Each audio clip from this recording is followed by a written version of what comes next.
ഞാൻ സ്റ്റാർട്ടിങ്ങിൽ പറഞ്ഞില്ല, മ്യാൻമർ എന്ന് പറഞ്ഞു കഴിഞ്ഞാൽ ഒരുപാട് ചരിത്രങ്ങളുള്ളൊരു രാജ്യമാണ്. അതായത് സൗത്ത് ഈസ്റ്റ് ഏഷ്യയിലെ ഏറ്റവും വലിയൊരു രാജ്യമാണ് മ്യാൻമർ. ഒരുപാട് രാജ്യങ്ങളായിട്ട് ബോർഡർ ഷെയർ ചെയ്യുന്നുണ്ട്.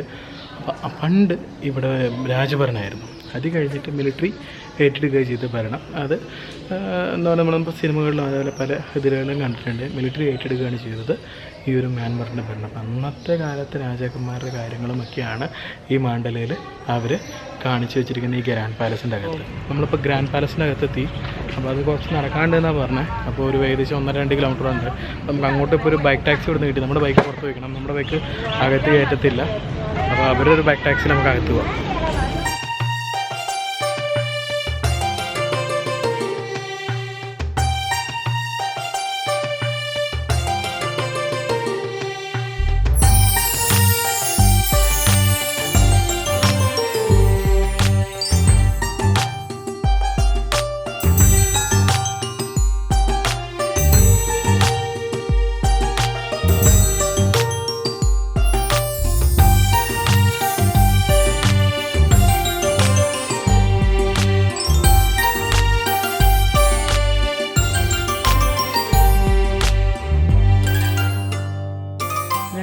ആദ്യമായിട്ടാണ് ഇങ്ങനത്തെ ഒരു ടൈപ്പ് പാലസ് കാണുന്നത്. അതായത് സംഭവം ഒരു പഗോഡ ടൈപ്പ് തന്നെയാണ്, പക്ഷേ എന്താ പറയുക, അതൊരു വേറെ ഡിഫറെൻറ്റ് ടൈപ്പ് ഓഫ് കൺസ്ട്രക്ഷനാണ്. സെപ്പറേറ്റ് ഒക്കെ ആയിട്ട് വേറെ ഡിഫറെൻറ്റ് ടൈപ്പാണ്. നമ്മുടെ നാട്ടിൽ കാണുന്നതും അതേപോലെ അറബി നാട്ടിൽ കണ്ട പോലെയുള്ള പാലസുകൾ പോലെയല്ല.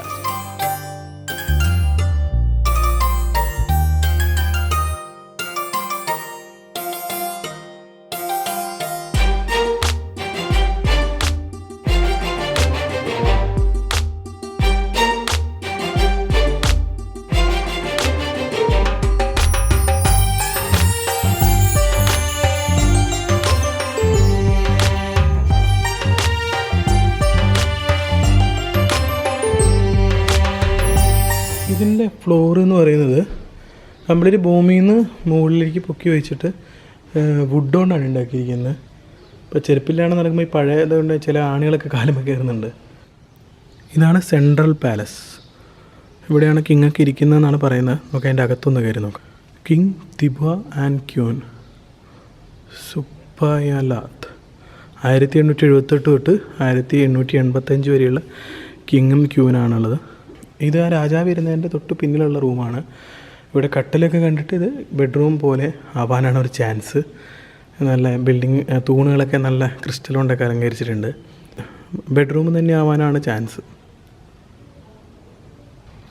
ഇത് നടന്നിട്ട് തീരുന്നൊന്നുമില്ല. സെൻട്രൽ പാലസ് കഴിഞ്ഞ് ഇനി പിന്നിലേക്ക് പൊയ്ക്കൊണ്ടിരിക്കുകയാണ് ഓരോരോ സംഭവങ്ങളായിട്ട്.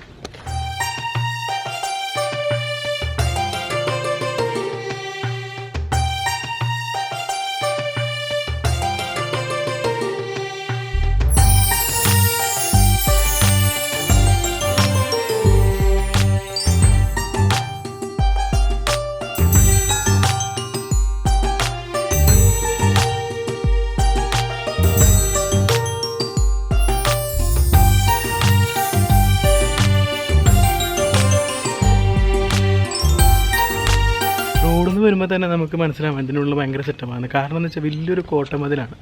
ആ കോട്ടമതിലിന് ചുറ്റും ഒരു പുഴ പോലെ ഒരു ഫ്രണ്ടിലൊരു ഏരിയ. അതിന് പുറത്താണ് റോഡും കാര്യങ്ങളൊക്കെ. പക്ഷേ നല്ലൊരു ലാൻഡ്സ്കേപ്പിംഗ് ആണ് പുറത്തവർ ചെയ്തിരിക്കുന്നത്. നമ്മൾ പുറത്തെത്തിരി ഞാൻ കാണിച്ചു തരാം. ബൈക്കിലായതുകൊണ്ട് എനിക്ക് പുറം വീഡിയോ അധികം എടുക്കാൻ പറ്റുന്നില്ല.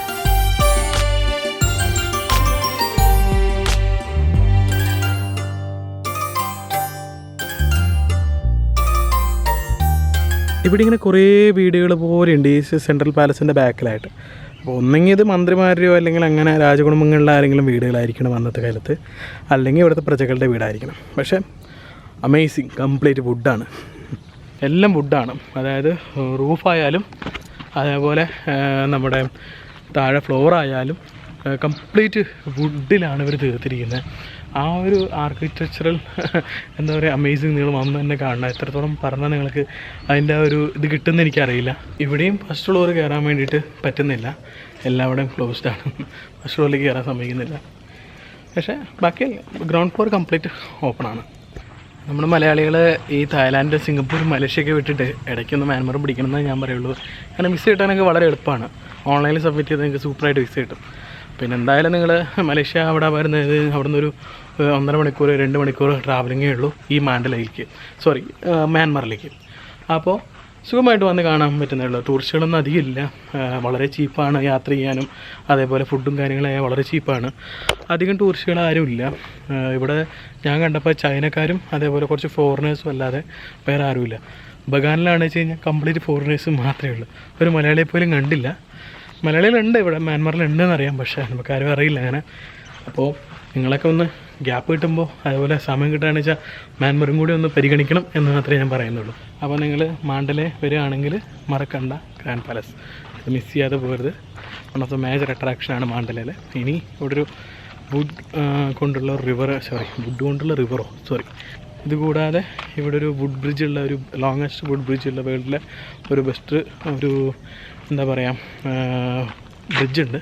അത് നമ്മൾ നാളെ പോകുന്നത്. എൻ്റെ ഹോട്ടലിൽ നിന്ന് ഒരു 13 കിലോമീറ്ററോളം കാണിക്കുന്നുണ്ട്. അപ്പോൾ ഇപ്പോൾ അവിടെ എത്തുമ്പോൾ ഇരുട്ടാവും. അതിന് ഹോട്ടലിൻ്റെ അടുത്തുള്ള സ്ഥലങ്ങളൊന്നും ഞാൻ ആദ്യം ഇറങ്ങിയത്. നാളെ കാലത്ത് നമുക്ക് അങ്ങോട്ട് പോകാം. അങ്ങനെ ഗ്രാൻഡ് പാലസിൻ്റെ വിശേഷങ്ങളിൽ കണ്ട് ഞാൻ തിരിച്ചു പോവാണ്. ഇനി നമുക്ക് തിരിച്ച് നടക്കാം, അത്രയ്ക്ക് അങ്ങോട്ട് ഇല്ല. അവർ ബൈക്കുകാരെ ഒരു ട്രിപ്പ് കിട്ടാൻ വേണ്ടി കൂട്ടി പറഞ്ഞാൽ വലിയൊരു 1.5 കിലോമീറ്റർ ഉണ്ടാവുള്ളൂ. അപ്പോൾ നമുക്ക് തിരിച്ച് നടക്കാം, നോക്കാം വല്ല ലിഫ്റ്റ് കിട്ടാന്ന് വെച്ചാൽ ഹിച്ച് ഹൈക്കിങ് പോലെ നമുക്ക് ലിഫ്റ്റ് അടിച്ച് പോകാം ഗേറ്റ് വരെ. ഗേറ്റിലാണ് നമ്മുടെ വണ്ടി ഇരിക്കുന്നത്. അങ്ങനെ മ്യാൻമറിൽ ഓരോ ടൈപ്പ് വീടുകൾ ഇങ്ങനെ വുഡ് കൊണ്ടും കാര്യങ്ങളൊക്കെ കൊണ്ട് ഉണ്ടാക്കിയ ഇപ്പോൾ താമസിക്കുന്ന വീടാണ് കേട്ടോ. ബർമ തേക്ക് എന്ന് കേട്ടിട്ടല്ലേ ഉള്ളൂ.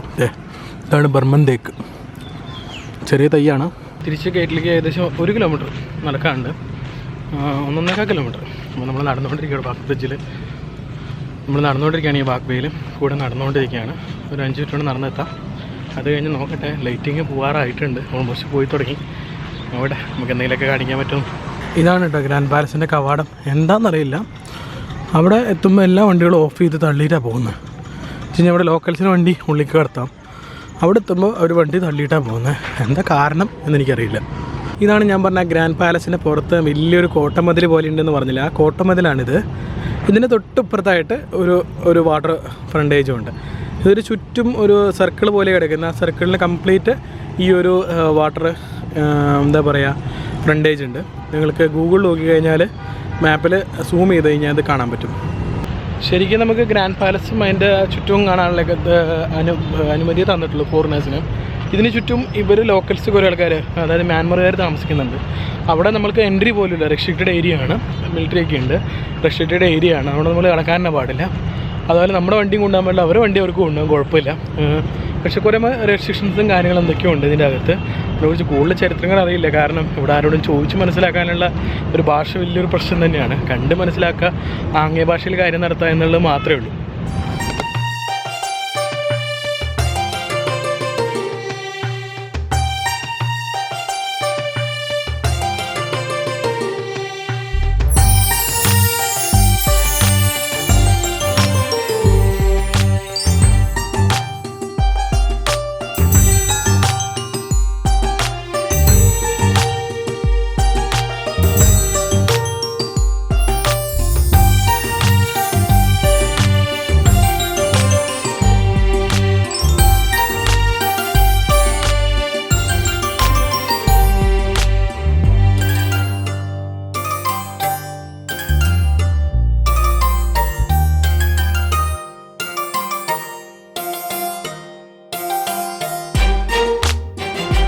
മാണ്ടലയിലെ 3ാമത്തെ ഒരു ഡെസ്റ്റിനേഷൻ, അതായത് കുത്തഡൗ പഗോഡ എന്ന് പറഞ്ഞിട്ടുള്ളൊരു സ്ഥലമാണ്.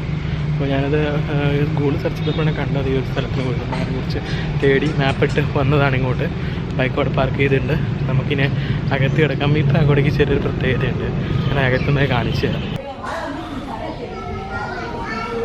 ഇവിടെ ശരിക്കും പറഞ്ഞു കഴിഞ്ഞാൽ മെയിൻ ഒരു പഗോഡയ്ക്ക് ചുറ്റും 100 കണക്കിന് പഗോഡകൾ, കുഞ്ഞു കുഞ്ഞു വെള്ള പഗോഡകൾ എടുത്ത് നിർത്തിയിട്ടുള്ള സ്ഥലമാണ്.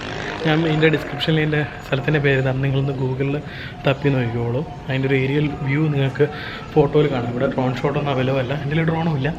അപ്പോൾ ആ ഒരു ഷോട്ടും കാര്യങ്ങളൊക്കെ ഭയങ്കര രസമാണ് ഇവിടെ കാണാൻ. അതുകൊണ്ട് മാത്രമാണ് ഞാൻ ഇങ്ങോട്ട് വന്നത്. ഇതാണ് ഞാൻ പറഞ്ഞ മെയിൻ പഗോഡ.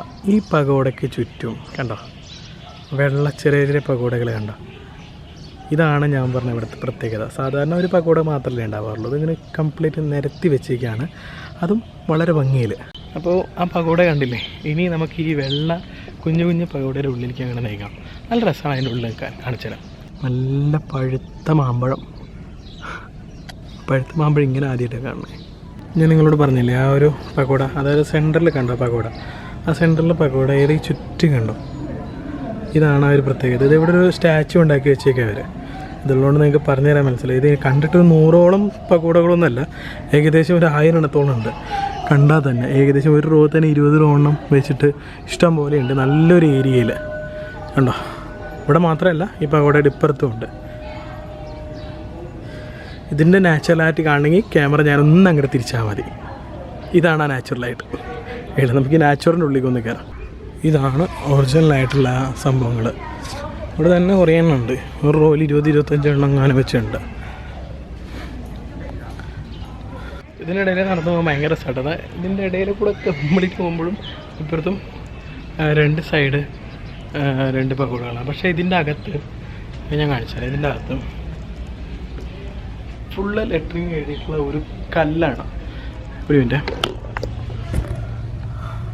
ഇതേപോലെ ലെറ്ററിങ്ങുള്ള കല്ലാണ് ഇതിന് ഫുള്ള്. മ്യാൻമർ ബർമീസ് ലാംഗ്വേജിൽ എഴുതിക്കുകയാണ് എല്ലാം. കംപ്ലീറ്റ് ഇതേപോലെ കല്ലുകളാണ് ഓരോ പകോടയ്ക്കും അകത്തുള്ളത്.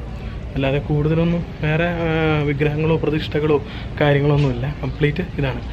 ഞാനിങ്ങനെ 360 ഡിഗ്രി തിരിഞ്ഞു കഴിഞ്ഞാലും നിങ്ങൾക്ക് കാണാം എൻ്റെ ചുറ്റും ഈ പറഞ്ഞ ഈ വൈറ്റ് പകോടകൾ. അപ്പോൾ മാണ്ടലയിൽ വരുമ്പോൾ ഈ ഒരു സ്ഥലം മറക്കണ്ട, കുത്തഡോ പഗോഡ ടൗണിൽ തന്നെയാണ്. ഗ്രാൻഡ് പാലസിൻ്റെ ഒക്കെ അടുത്ത് തന്നെയാണ് വരിക. നിങ്ങൾക്ക് ഒരൊറ്റ റൂട്ട് പിടിച്ച് വന്നാൽ മതി. അതായത് നമ്മൾ ആദ്യം പോയ ഗോൾഡൻ ടെമ്പിളും ഗ്രാൻഡ് പാലസും അതേപോലെ ഈ കുത്തഡോ പഗോഡയൊക്കെ ഏകദേശം ഒരേ റൂട്ടിലാണുള്ളത്. അതുകൊണ്ട് നിങ്ങൾക്ക് വേറെ ബുദ്ധിമുട്ടുകളൊന്നുമില്ല. അങ്ങോട്ടും ഇങ്ങോട്ടും ഡിവൈറ്റ് ചെയ്ത് പോകേണ്ട ആവശ്യമില്ല. ഒരു ഉച്ചയ്ക്ക് ശേഷം ഭക്ഷണം കഴിഞ്ഞ് ഇറങ്ങിക്കഴിഞ്ഞാൽ കവർ ചെയ്യാവുന്ന കാര്യങ്ങളുള്ളൂ. അത് ഞാൻ ബൈക്കെടുത്ത് കവർ ചെയ്തു. പിന്നെ ഒരു കാര്യം എന്ന് വെച്ച് കഴിഞ്ഞാൽ ബൈക്കിന് റെൻ്റല്ല, പാർക്കിംഗ് ഫീസ്. പാർക്കിംഗ് ഫീസ് എല്ലായിടത്തും 300 ചാത്ത് വെച്ചിട്ട് നമ്മൾ കൊടുക്കണം.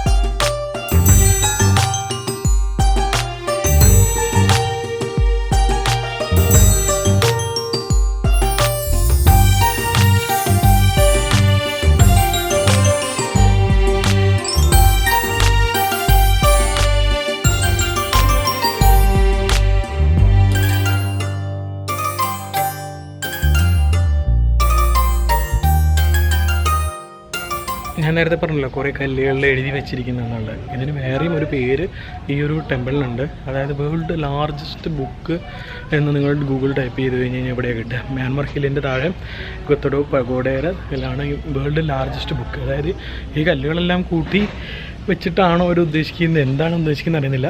അങ്ങനെ ഒരു പേര് ഈ ഒരു സ്ഥലത്തിനുണ്ട്, വേൾഡ് ലാർജസ്റ്റ് ബുക്ക് എന്ന് പറഞ്ഞിട്ട്. ഈ എഴുത്തിന് പറ്റിയിട്ടാണ് ആ ഒരു ഇത് കിട്ടിയിരിക്കുന്നത്. ഓരോ കല്ലുകളിലും എഴുതി വെച്ചിരിക്കുന്നതാണ് ആസ്പദമാക്കിയിട്ടാണ് കിട്ടിയിരിക്കുന്നത്. കൂടുതൽ ഡീറ്റെയിൽസ് അറിയില്ല. അങ്ങനെ മാണ്ടലയിലെ ആ ഒരു ടെമ്പിളും കൂടി കണ്ട് ഇനി അടുത്തൊരു ഡെസ്റ്റിനേഷൻ തപ്പി ഇറങ്ങിയിരിക്കുകയാണ്.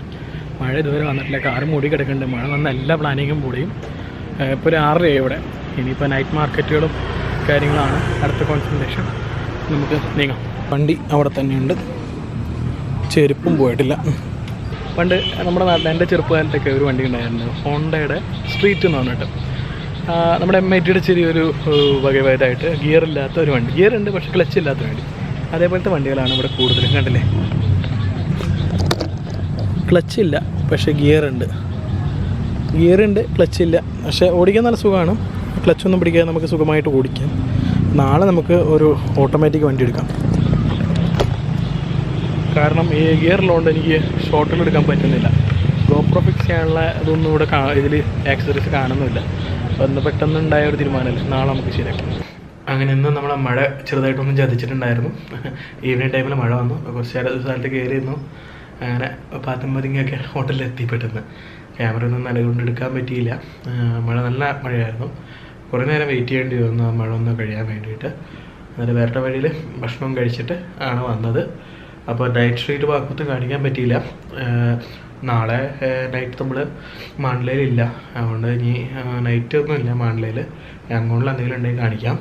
അപ്പോൾ നാളെ മാണ്ഡലയിൽ നമുക്ക് ബാക്കിയുള്ള നേരത്തെ പറഞ്ഞ പോലെ തന്നെ ബാക്കിയുള്ള ടൂറിസ്റ്റ് ഡെസ്റ്റിനേഷൻസിലൊക്കെ നമുക്ക് നാളെ രാവിലെ തന്നെ പോകാം. അപ്പോൾ നാളെ രാവിലെ ബ്രേക്ക്ഫാസ്റ്റ് നമുക്ക് നമ്മുടെ ഹോട്ടലിൽ തന്നെ ഉണ്ട്. നാളെ ബൈക്ക് റെൻറ്റിന് പറഞ്ഞിട്ടുണ്ട്, അത് വിത്തൗട്ട് ഗിയർ ഓട്ടോമാറ്റിക് ഞാൻ പറഞ്ഞിട്ടുണ്ട്. അപ്പോൾ നാളെ നമുക്ക് ബൈക്ക് കിട്ടും. അപ്പോൾ നമുക്ക് അത് വെച്ചിട്ട് കറങ്ങാം. ഓക്കെ.